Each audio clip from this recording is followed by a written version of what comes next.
Today on the Ward Preacher Podcast, the world of Abraham, the lie that wasn't, and a battle, a high priest, and a covenant. I'm Brett Jensen, and this is the Ward Preacher Podcast.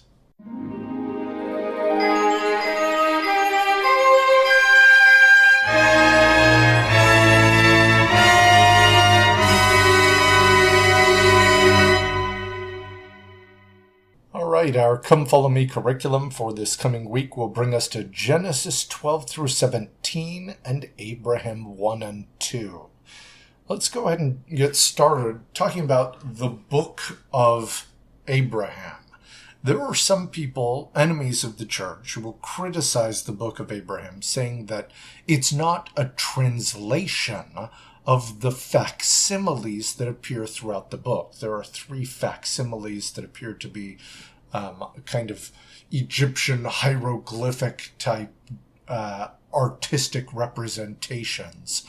And they'll frequently claim that some Egyptologist looked at it and said that's not what it means. Of course, that's nonsense. A vital key to understanding the book of Abraham is that the facsimiles have explanations associated with them that Joseph Smith gave. The source material for the book of Abraham is not these 3 facsimiles. We don't have source material for any Egyptologist to look at. And this story was inspired. It came through the power of God. What we have is the chapters in the book of Abraham. So it's important to understand a little bit about translation, because Joseph Smith didn't translate everything that he attempted to using the same techniques. The Book of Mormon was translated by a very direct and specific revelation, specific words being given and seer stones being used to ensure that it was absolutely accurate.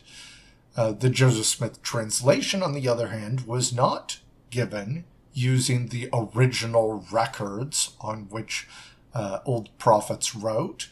It was not done by looking at Hebrew and Greek words and determining the most accurate meanings of these words.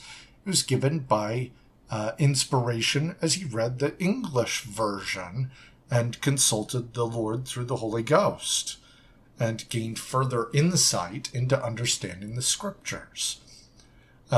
Now, it's also true that Joseph Smith became a student of ancient history, and he tried to learn all that he could about traditional methods of language and translating, studying Egyptian and ancient Hebrew, and this was a more secular approach. The things that he found at this time, they were not necessarily translations from God, as the Book of Mormon or the Book of Abraham were.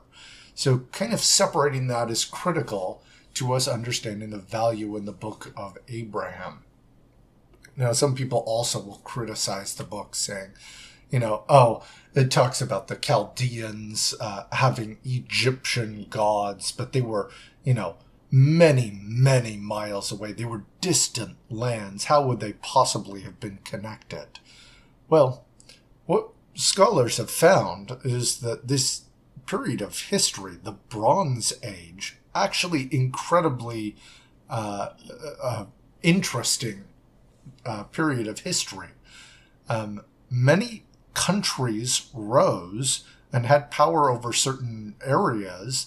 The Egyptians and the Hittites and the Minoans and Mycenaeans in Crete and over by the Aegean, Old Assyria, Old Babylon. Many of these nations not only knew about one another, but traded with one another. Egypt was found to have copper that had come from the Minoans and Mycenaeans. Tin that had been mined in modern-day Afghanistan was mixed with said copper to create bronze, for which the age was named. These people did know about one another and were connected. In fact, they were large enough in their empires and their reach that the Hittites, who occupied even modern-day Turkey, had a big war with the Egyptians, even though they were very far away from one another.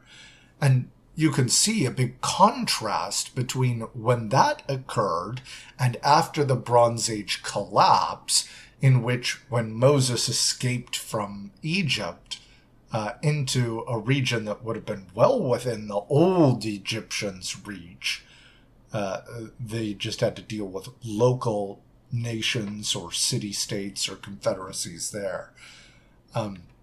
So the world that's described in Abraham is absolutely real. And that's important to understand. As Abraham comes out of the land of the Chaldeans, he has a priority that's a little bit different from everyone else in the world at this time. And the book of Abraham helps us to know what that priority is. Which brings us to our first reading, Abraham 1 verse 2.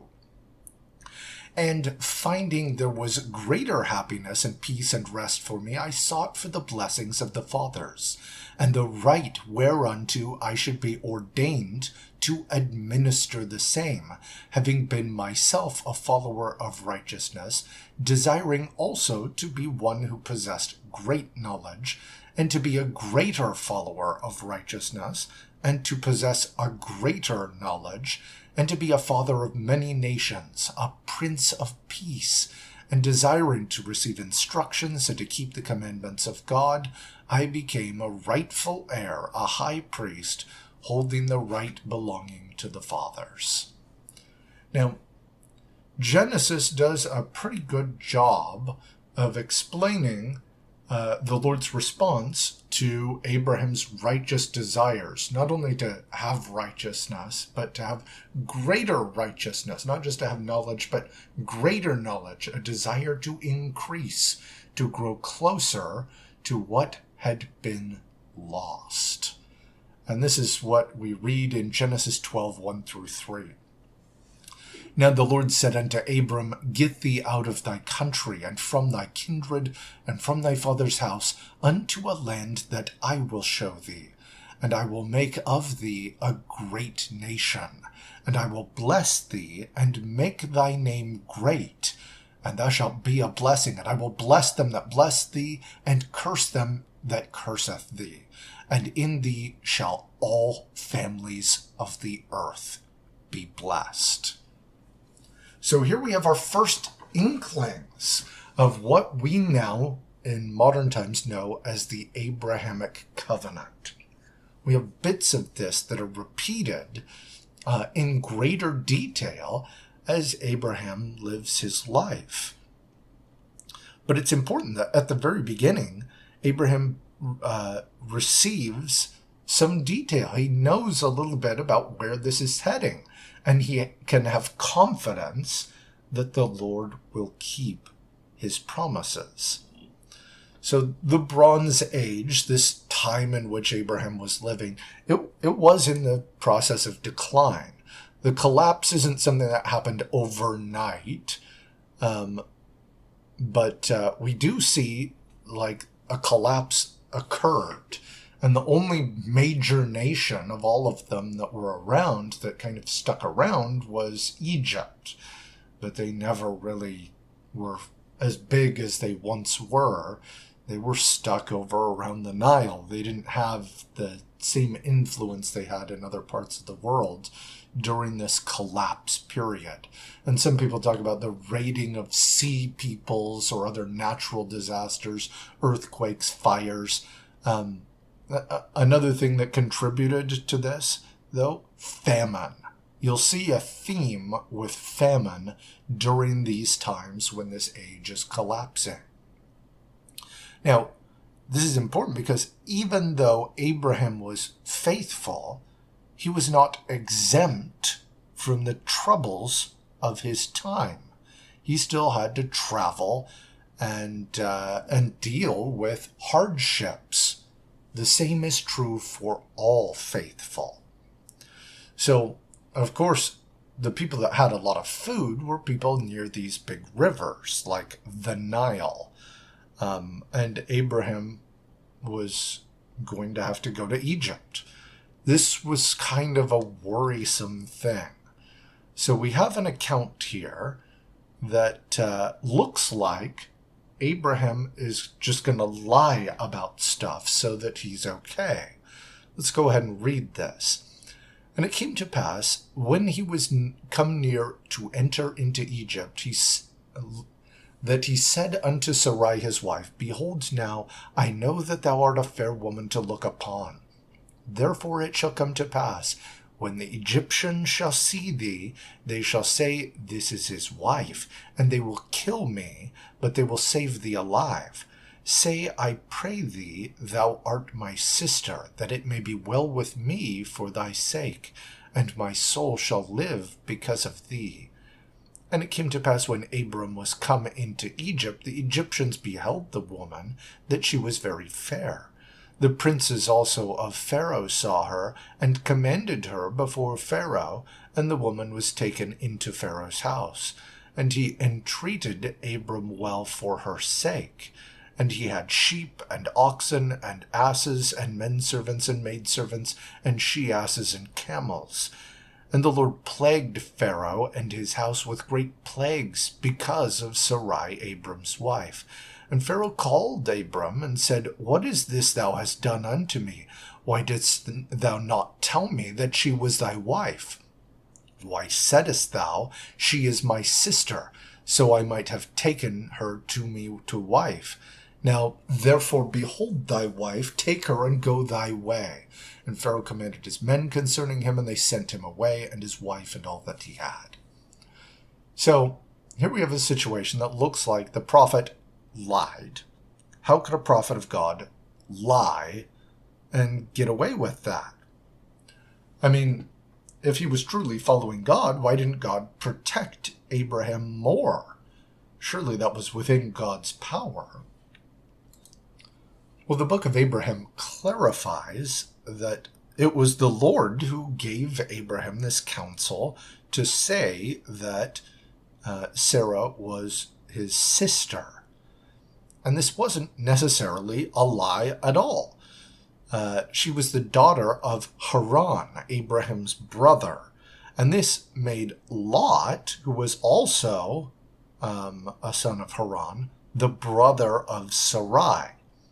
And we see in other places, for example, Genesis 14:14, that even though he was a nephew, he was called brother. They were kin, they were family. It was an appropriate cultural thing to do, even though he knew that the Egyptians would take it another way. He was trying not to get killed. They were trying to keep Abraham safe. Now, of course, the Lord could have used more miraculous means to protect Abraham from the Egyptians, but being faithful even in difficult conditions prepared Abraham to achieve his original desire, to gain greater righteousness, greater knowledge, greater wisdom. And of course, the greatest manifestation of his faithfulness is what we see with Isaac, which we will discuss next week. All right, so after leaving Egypt, Abraham and Lot, his nephew, kind of separated, and Lot took up residence in the plains of Jordan. This is another thing, the details about which we'll talk about more next time.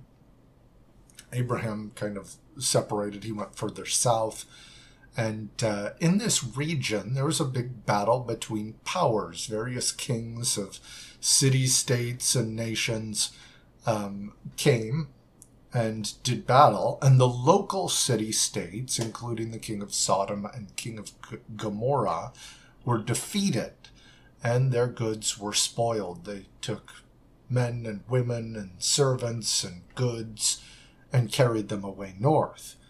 Well, Abraham found out about this, and he heard that Lot had been captured.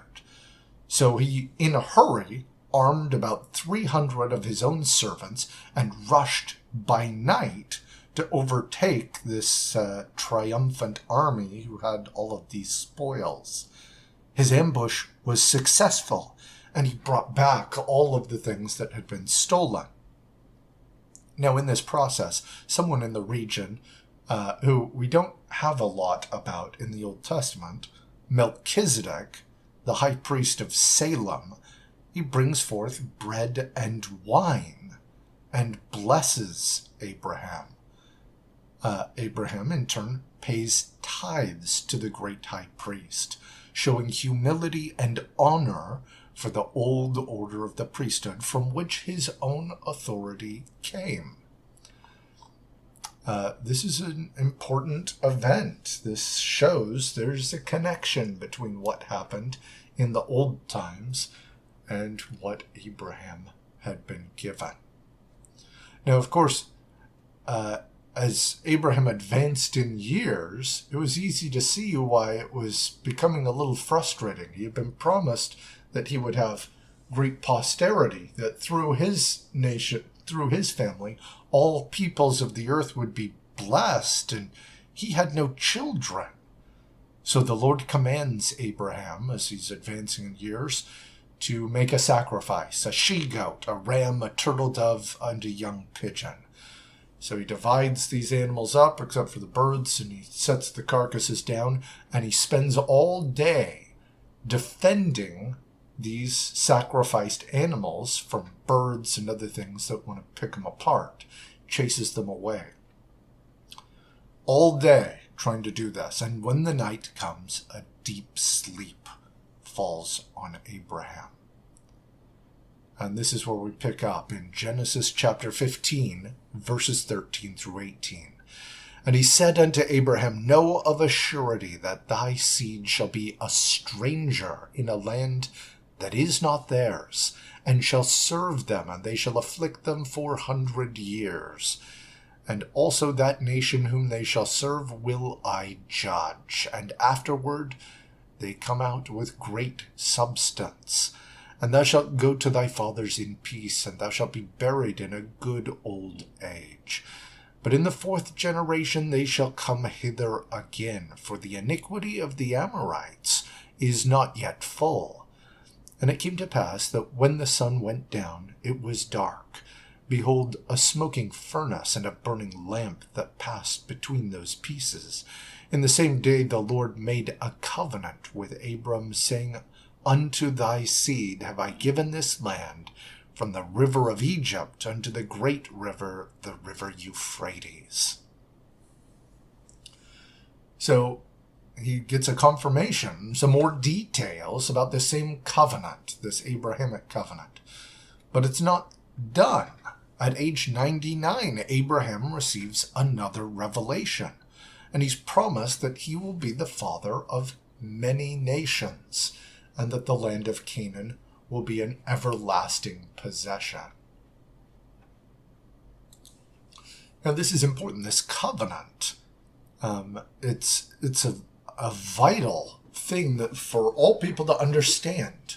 It's an example. It's the Lord showing how one people with priesthood, property, and posterity, the 3 pillars of the Abrahamic covenant, rights to the priesthood, to receive covenants and ordinances with the Lord, a land to inherit, and children to whom these blessings can be passed. These are the pillars of this covenant. And it's a sign for what the Lord could do to all peoples, returning all those who have fallen, as Israel would fall, back to the old covenants that were lost, as the rest of the world could have happened as well, they having fallen from the covenants that the Lord established with Noah. It's important because in the end, the restoration of these promises is happening now. And just as the Abrahamic covenant was revealed over time, so is the restoration of the gospel. It's more than a single event. God is not lying when he declares that his church has the fullness of the gospel, and then additionally sends more revelation and more news. The gospel, in its fullness, is a representation of the good news that Jesus Christ is truly coming to save us. Abraham's faith in all circumstances reflected how genuine his desire for greater righteousness was, not just a temporary spiritual fire followed by diminished faith, but it was something that he sought his whole life. Truly an example to emulate. We appreciate all the support for the Word Preacher podcast. Next week, we will look at Genesis 18 through 23, talking about Abraham and Isaac. Of course, there is a ton of stuff that we did not get to in this week's reading. Please study that individually and with your family. And as always, fight on.